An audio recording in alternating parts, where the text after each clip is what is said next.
Welcome to the Rim Break Rodeo. We hope this video helps.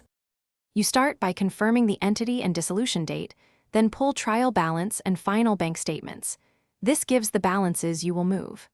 Next, isolate closing balances for assets, liabilities, and equity so you know the targets for each entry.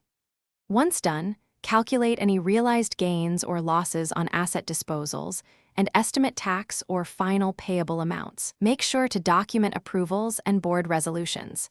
These validate the accounting treatment and support the journal entries you will post. You now record the core transactions. When you convert assets to cash, debit cash and credit the asset account. Any difference posts to gain or loss. For settling liabilities, debit the liability account and credit cash or payable method used. If some liabilities are forgiven or negotiated, reflect adjustments to gain or loss or directly to equity as appropriate. As you post, use clear memo text referencing dissolution and cross-check subtotals so debits and credits remain in balance before moving to equity closure.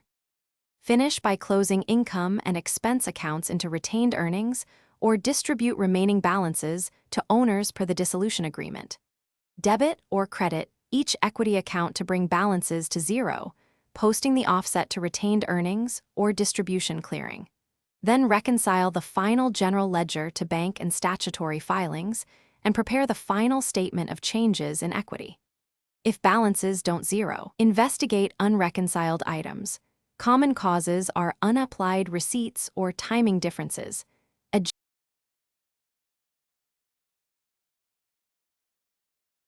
Thanks for watching. Consider subscribing if we helped you.